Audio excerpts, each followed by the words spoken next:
하나님께서 우리에게 말씀을 주심에 대하여 이 말씀을 뭐라 하냐, 계시다라는 표현을 해요. 계시다라고 말하는데, 계시라고 하는 것은 말씀을 통하여 우리에게 하나님의 뜻을 알려주시고, 또 우리가 어떻게 사는 것이 복되며 궁극적으로는 하나님의 나라에 이르를 수 있는가를 가르쳐 주시는 거죠. 이 계시라 말씀하는 겁니다. 근데 이러한 하나님의 말씀인 계시는 하나님이 친히 직접 말씀하신, 아담과 하와에게도 그랬고, 그 후로 아브라함도 그렇고 모세에게도 그랬는데, 친히 말씀하신 바도 있지만 이 문서화돼서 명문화돼서 우리 모든 사람들에게 전달된 것은 모세를 비롯한 사도들, 그리고 선지자들, 그리고 예수님 시대로부터 이어진 사도들에 의하여 이 말씀이 우리에게 계시되었잖아요. 그런데 이렇게 계시되어진 하나님의 말씀을 우리에게 주시는 이유는 하나님의 뜻을 잘 분별하고 하나님의 뜻에 합당하게 사는, 그리하여 그것으로 인해서 생명의 길을, 복된 길을 걸어 예비되어 있는 하나님의 나라에 이르게 하시기 위한 하나님의 사랑이라는 것이죠, 말씀은. 그러는데 이렇게 계속해서 말씀을, 여기도 이제 두 번째 편지라 이렇게 말하는데 베드로 전서와 후서를 일컬어 말한다고 볼 수 있는 것이고요. 계속해서 사도를 통하여 이렇게 베드로 썼지만 바울도 썼고 요한도 쓰고 이렇게 계속해서 말씀을 기록하여 우리들에게 주신 거잖아요.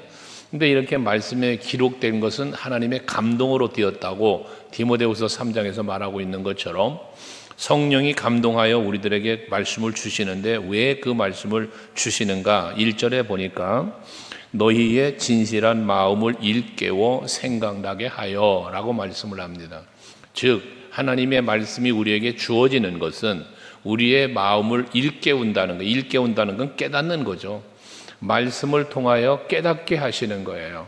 그 깨달음은 결과적으로 앞에 말한 대로 하나님의 뜻을 깨닫고 우리가 복된 삶, 영생을 얻는 그 하나님의 나라에 이르는 길을 깨닫는, 그것을 말하는 거 아니겠어요? 마음을 일깨운다는 것은. 그래서 오늘도 예배 가운데 이 말씀을 통하여 여러분의 마음이 일깨워져야 돼요. 깨달아져야 된다는 말씀이죠. 그러면서 그 깨달아지면서 생각나게 하여 라고 말합니다. 우리가 신앙생활은 단계적인 거라고 그랬잖아요. 제일 먼저는 우리가 하나님의 말씀을 듣는 거예요. 그래서 들음으로 말미암아 그 들을 때에 깨달아지고, 이게 첫 단계잖아요. 듣는 게 1단계라면 두 번째 단계는 깨달아지는 거예요. 세 번째 단계는 믿는 거예요. 네 번째가 그 믿음을 늘 지키면서 사는데, 이 지키면서 사는 것이 뭐냐? 오늘 1절에 말하는 생각나게 하여라고 하는 거예요. 우리가 들은 말씀을, 깨달은 말씀을, 믿고 있는 말씀을 늘 생각하고 기억하는 거잖아요. 그래서 요한복음 14장에서 예수님께서 내가 가면 다른 보혜사를 보내, 성령이 오실 걸 말씀하면서 다른 보혜사인 성령이 오시면 하는 일에 대해서 내가 너희들에게 가르친 것들을 생각하게 한다잖아, 기억나게 한다잖아요. 그것을 지켜 행할 수 있게 하신다잖아요. 이게 성령이 하는 일이란 말이에요. 근데 그 성령이 하시는 일을 하시기 위해서 이렇게 마음에 일깨워서 생각나게 해서 그 뜻대로 살게 하시려고 뭐 한 거예요? 성령을 통하여 말씀을 기록하게 했다는 거예요.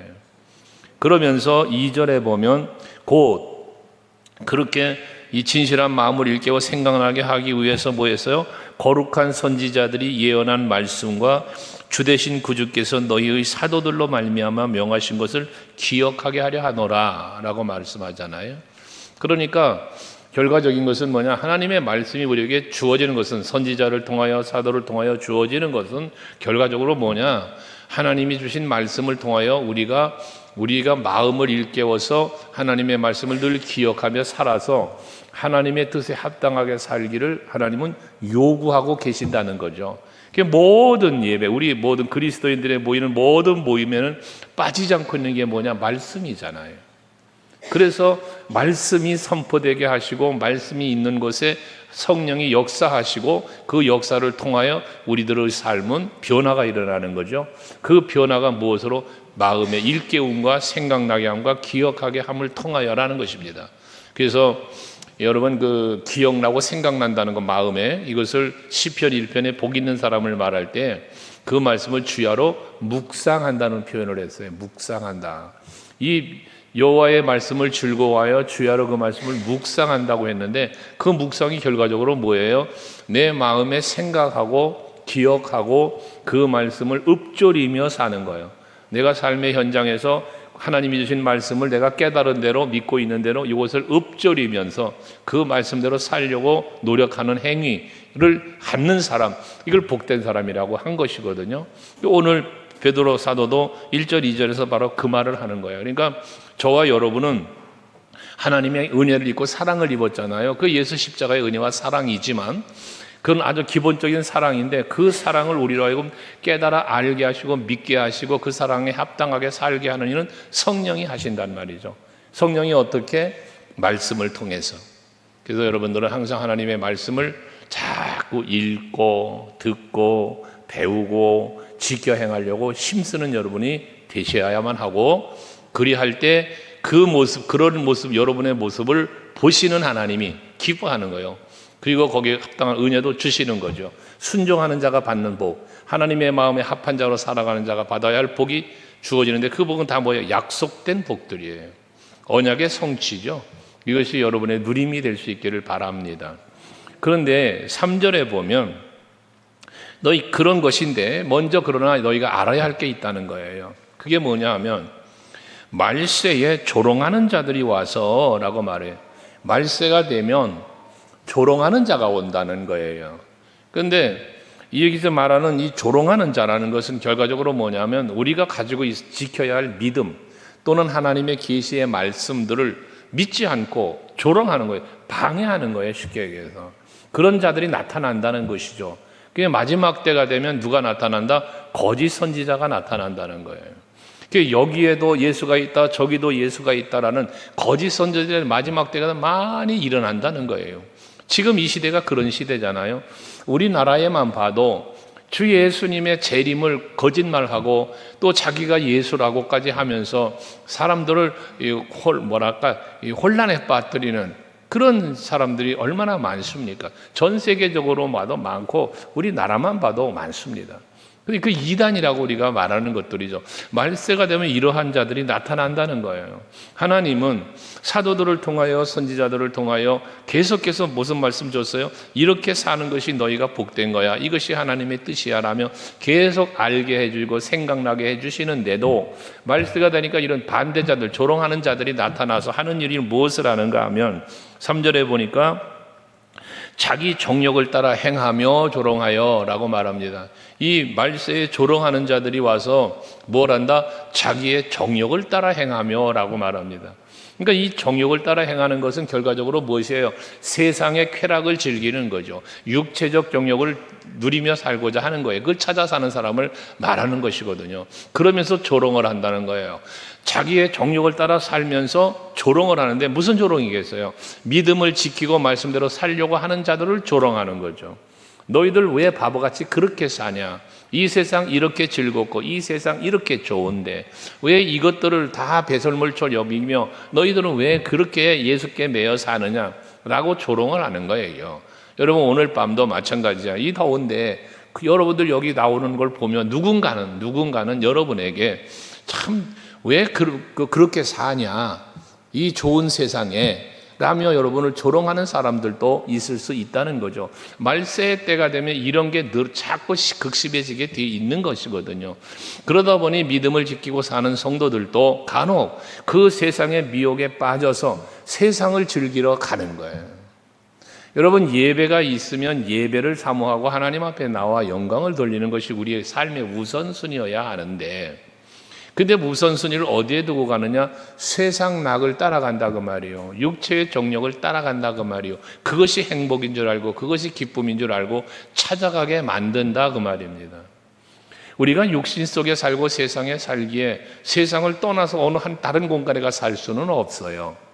아무리 이 세상이 완악해도 우리는 그 속에 사는 거예요. 하지만 우리는 세상 사람들이 즐기는 그 즐거움을 우리도 즐기며 살 수는 없잖아요. 그들이 즐기는 즐거움은 소멸되는 즐거움이요 영원한 것이 아니잖아요. 잠시의 즐거움이 영원한 고통과 영벌을 가져다 주는 것인데도 불구하고 그것을 마음에 깨닫지 못하고 생각하지 못하니까 이런 일에 빠져들고 마는 거예요. 여러분, 홍수의 심판이 있을 때, 뒤에 홍수 심판의 말씀이 나옵니다마는, 홍수의 심판이 있을 때 세상의 죄악이 관영했다잖아요. 가득했다잖아요. 그런데 세상의 죄악이 그렇게 가득했지만 어떻게 됐어요? 노아는 그 믿음 지키며 그 세상의 죄악 속으로 빠져들어가지 않고 그는 당대의 의인이라고 표현하며 하나님과 동행을 했다. 그는 완전한 자다라는 그러한 표현을 성경에 기록할 만큼 그러한 인물이 바로 노아였다는 것이죠. 그렇다면 우리 서강교회 성도 여러분들이 이 시대에 노아처럼 세상이 아무리 즐겁고 세상이 내 마음을 뺏으려고 미혹을 해도, 사람들이 나를 조롱을 해도 그것에 아랑곳하지 아니하고 내 믿음 굳게 지키며 하나님 앞에서, 말씀 안에서 하나님의 뜻을 깨달으며 하나님의 기쁨이 되는 삶의 자리로 나아가고자 힘쓰는 여러분들이 되셔야 한다는 겁니다. 그리할 때에 노아를 그 홍수 심판 중에도 지켜주신 것처럼, 건져주신 것처럼 여러분들도 이 마지막 때에 하나님이 지켜주실 것이고, 여러분만이 아니라 그런 노아의 믿음 때문에 그 온 가족들이 함께 더불어 살게 되어지잖아요.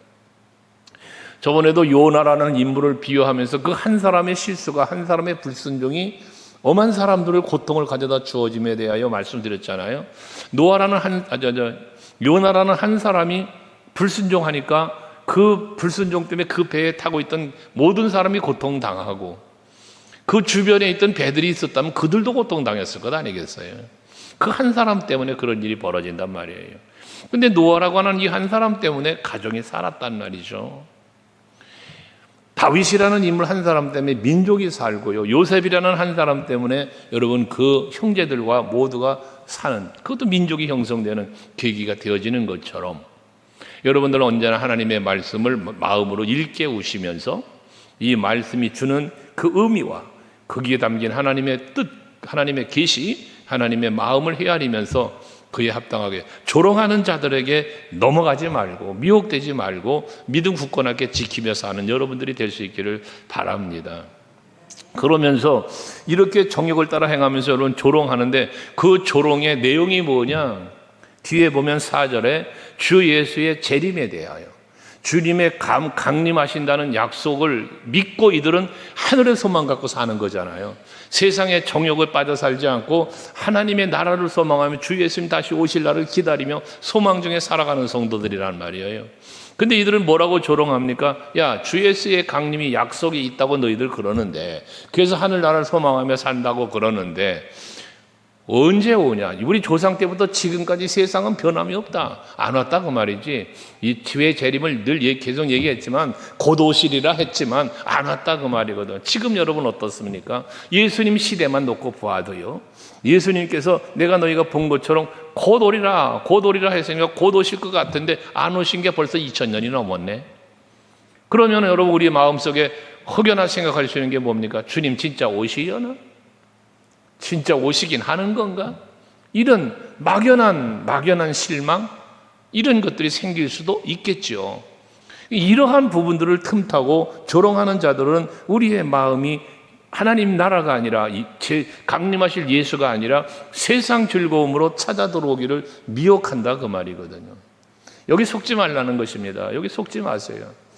여러분, 하나님의 나라보다 더 아름다운 나라 없고요, 하나님의 나라보다 더 평안한 나라가 없고요, 하나님의 나라에서 누리는 그 누림보다 세상의 누림, 그런 만한 누림이 될 만한 아무것도 없어요.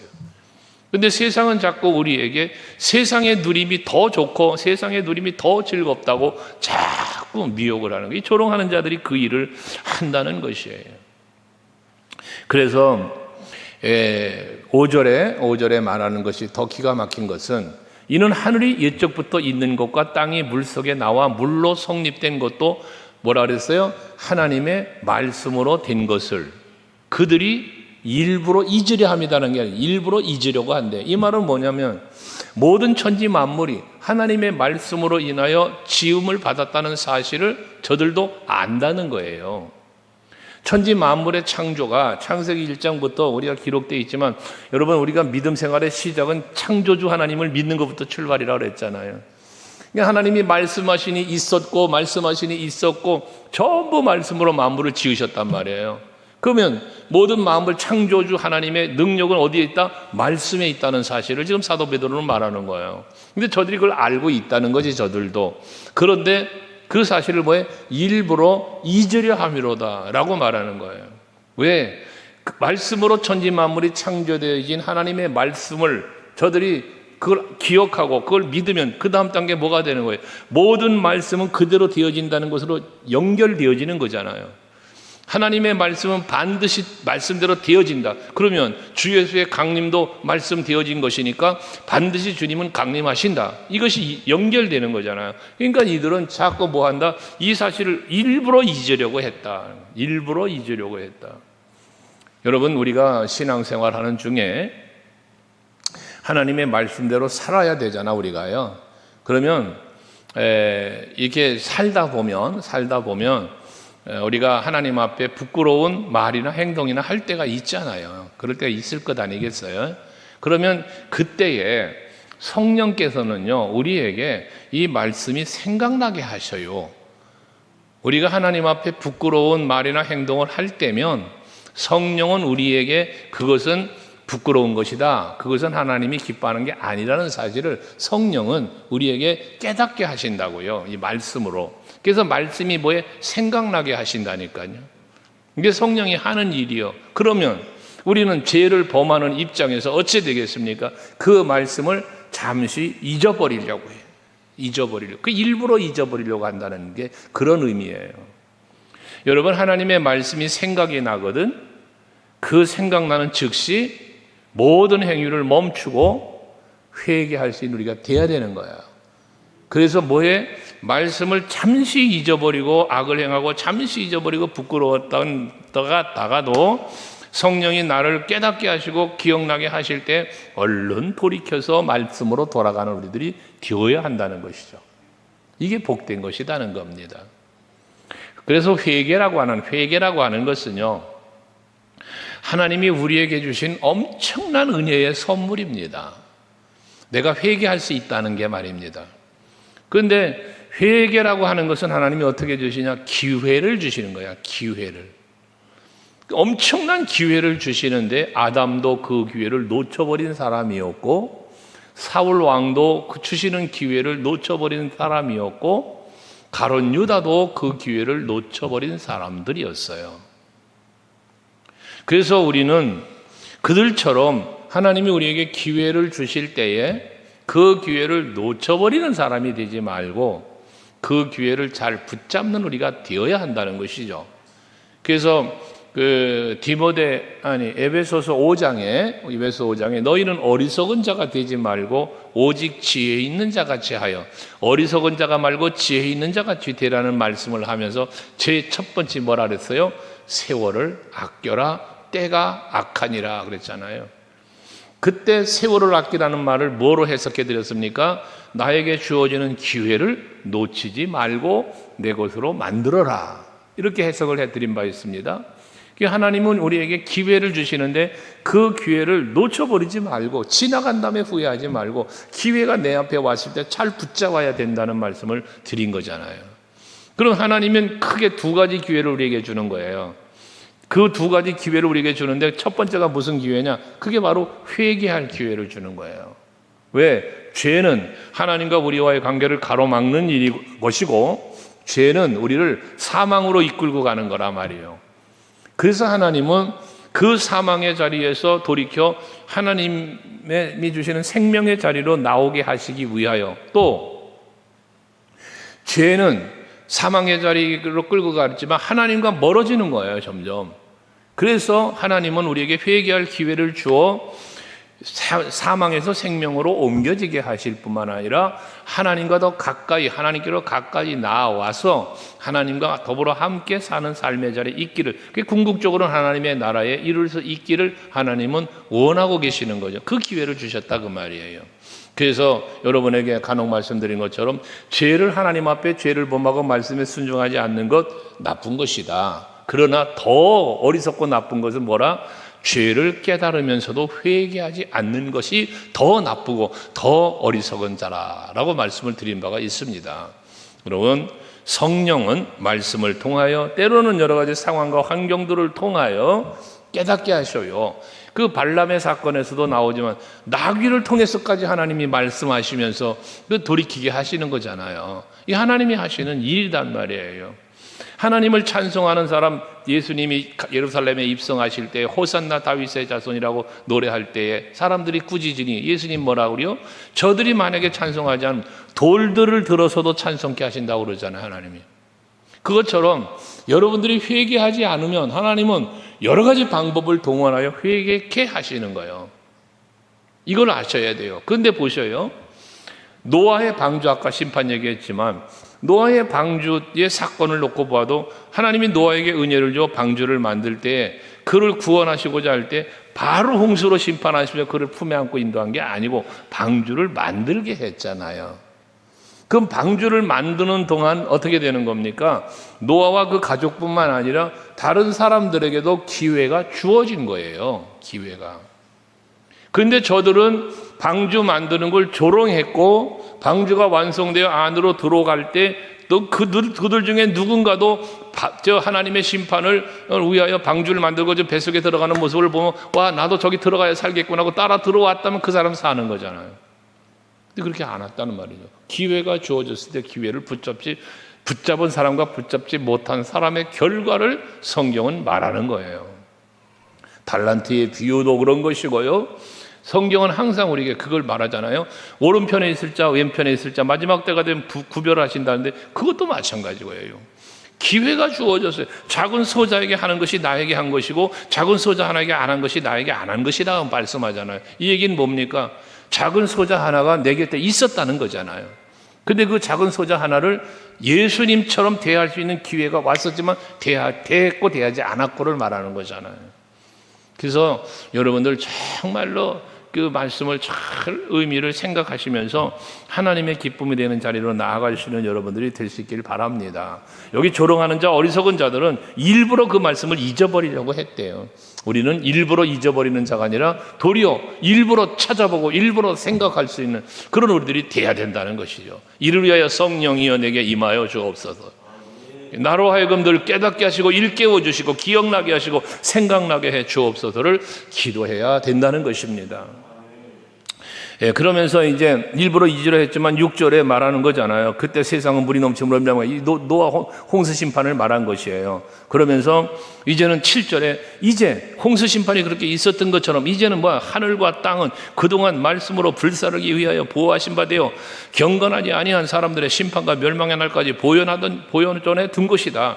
이제 불의 심판이 있을 것이다. 너희들 보았잖아. 홍수의 심판을 알잖아. 일부러 잊으려고 하지 마. 그 심판이 물의 심판, 홍수의 심판이 있었던 것처럼 하나님 이제 마지막 때 불의 심판이 있을 것이다.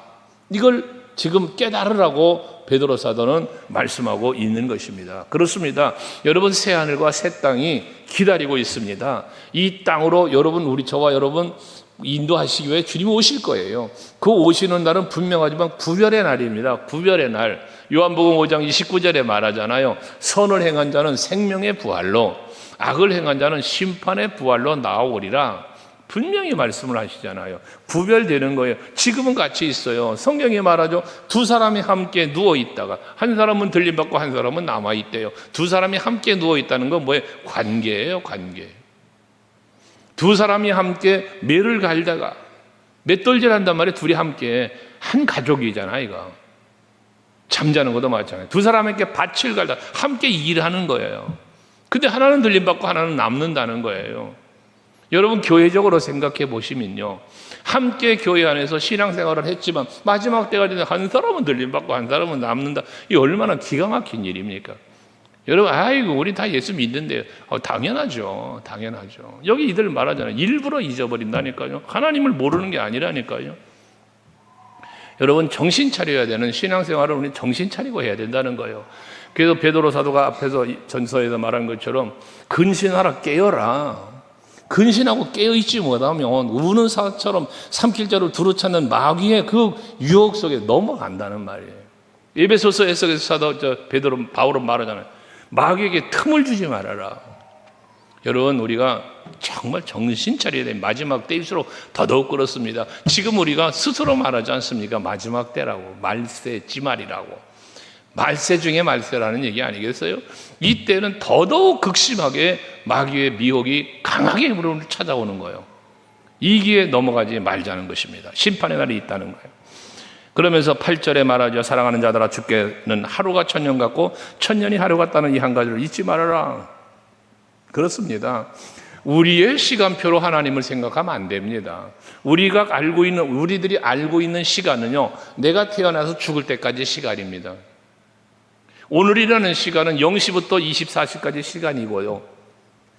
해가 떠 있는 낮의 시간, 밤의 시간, 우리가 아는 시간은 이런 시간이에요. 우리의 육체로 볼 수 있고 느낄 수 있는 시간이요.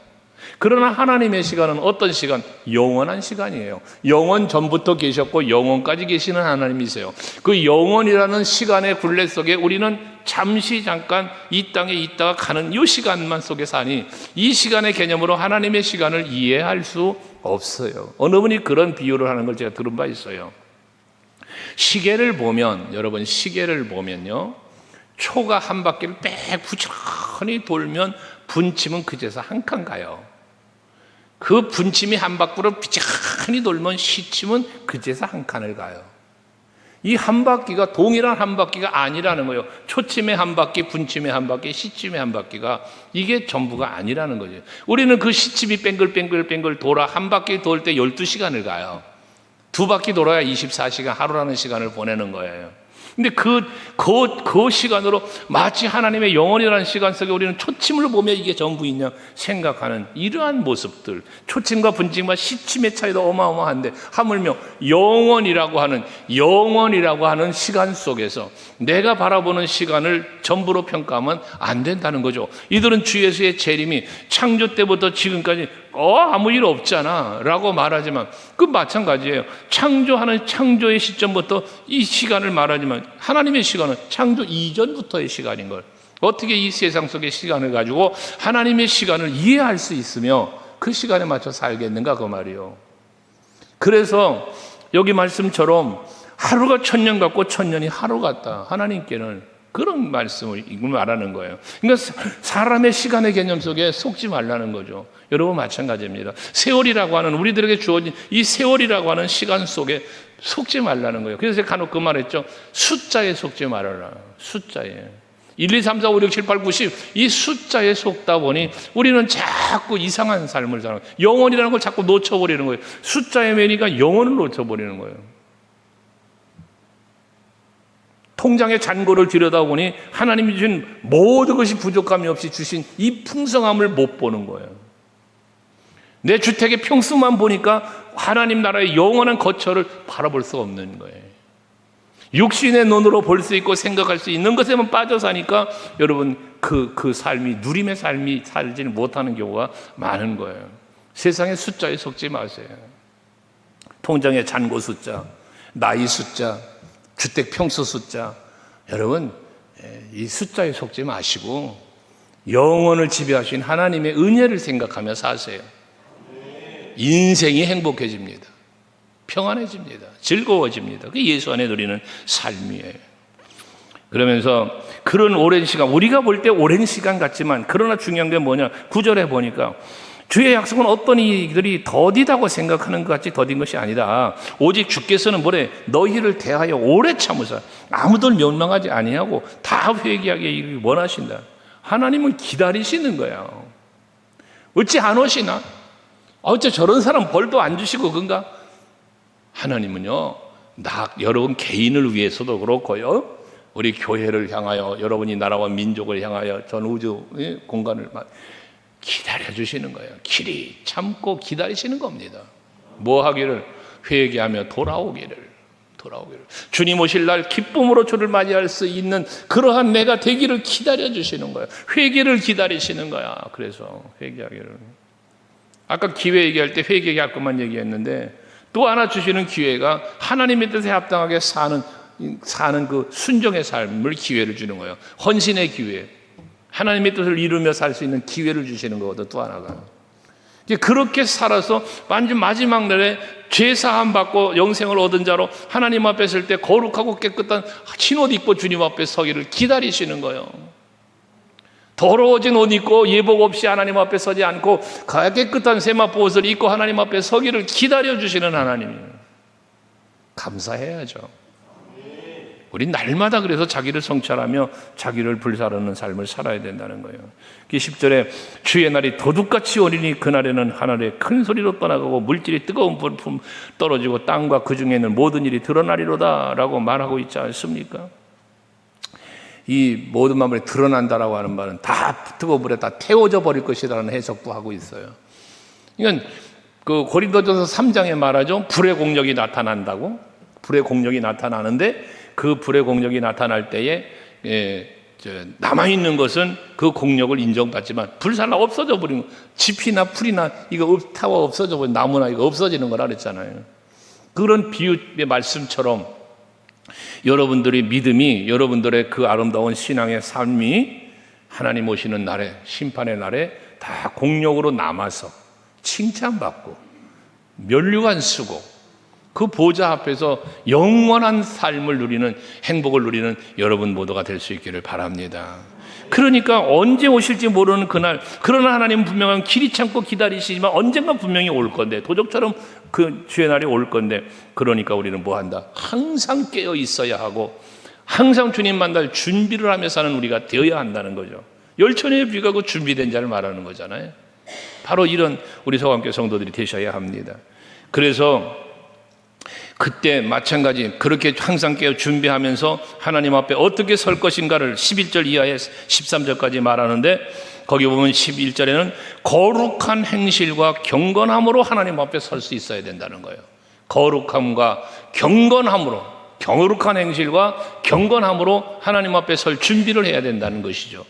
그 구별된 삶을 말하는 것이고요. 또 이 12절에 보면 그 하나님의 날이 분명히 올 것이니 간절히 사모하며 그 날을 기다려야 된다.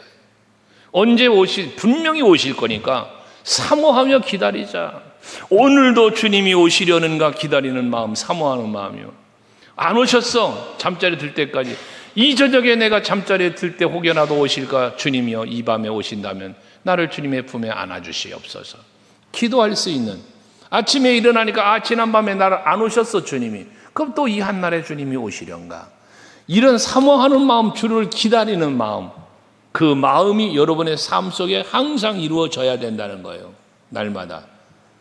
그러면서 13절에 우리는 그의 약속대로 의가 있는 곳인 새하늘과 새 땅을 바라보도다.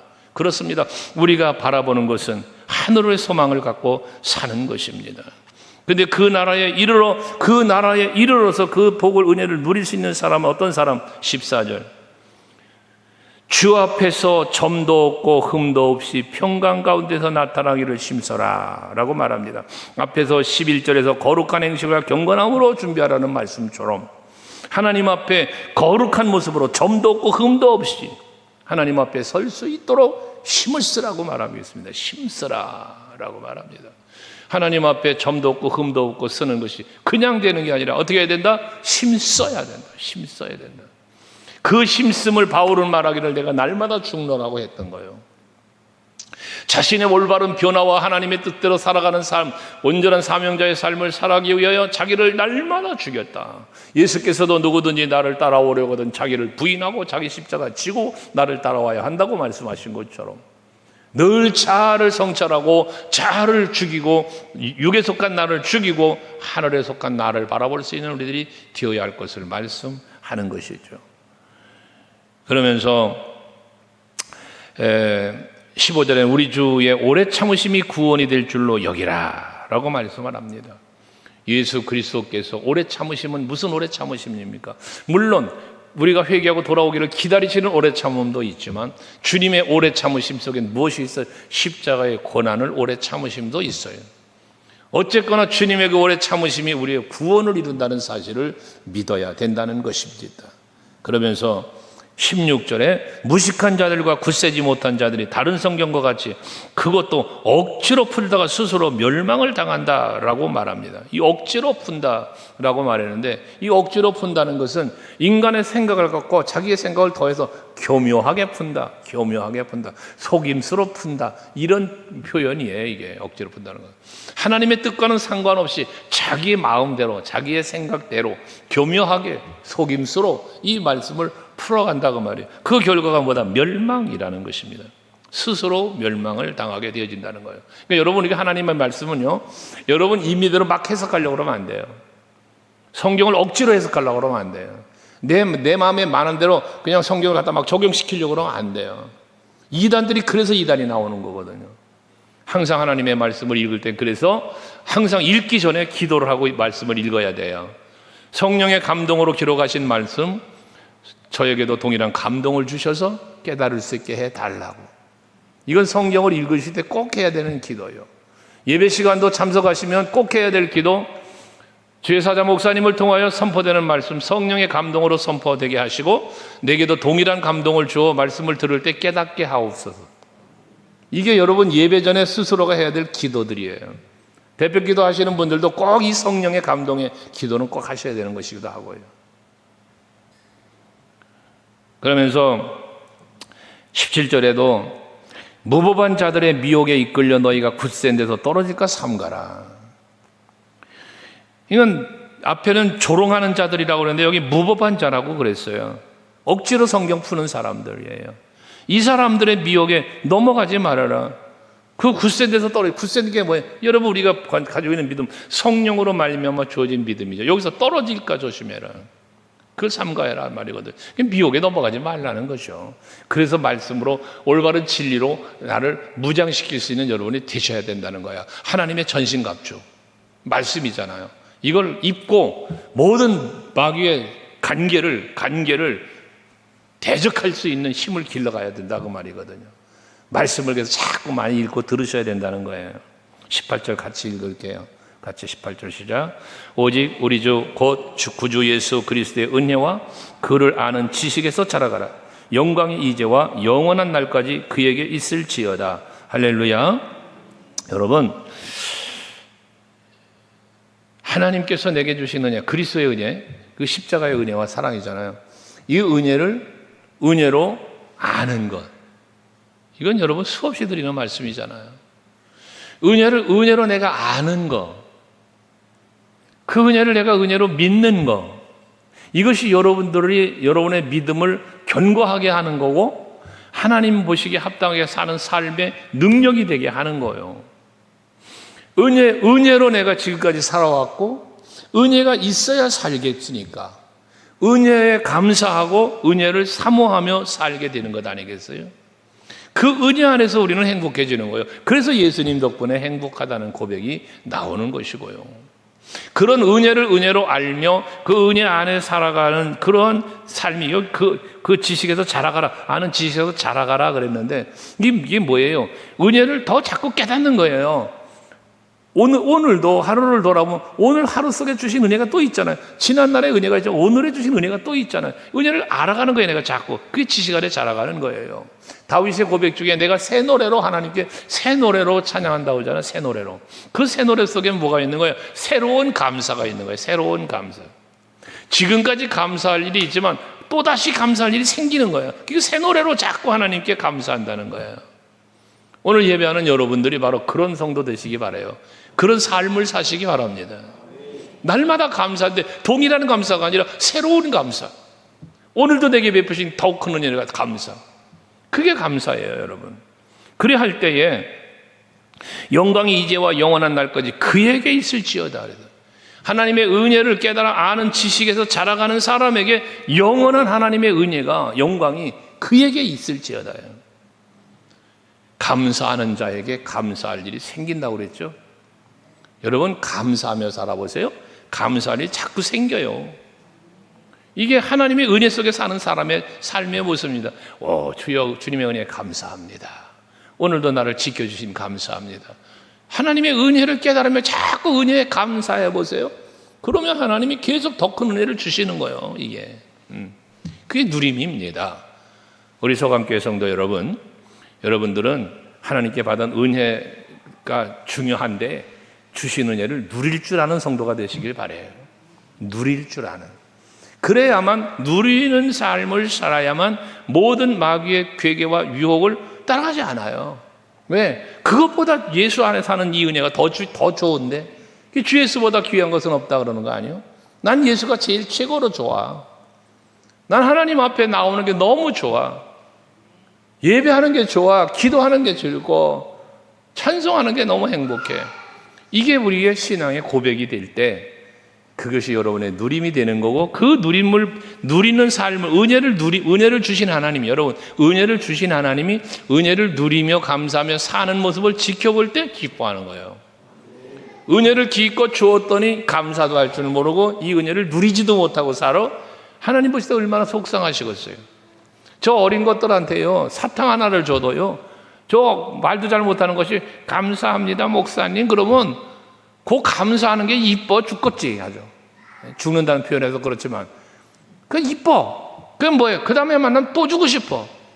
목사님 방으로 뭐 과자 있다 이러면은 애들이 와요. 저 어린 강연이도 와서 때로는 노크를 해요. 오면 과자 있는 걸 알거든요. 알면 그래요. 알면. 누림이라는 건 먼 곳에 있는 게 아니에요. 말했죠? 행복과 불행의 차이. 행복한 사람은 있는 것에 감사하고 불행한 사람은 없는 것을 찾아 불평한다. 여러분들 행복한 삶을 사시되 하나님께서 주신 은혜 안에서 참된 행복과 평안을 누리며 사시길 주의 이름으로 축복합니다. 예, 할렐루야. 기도하십시다.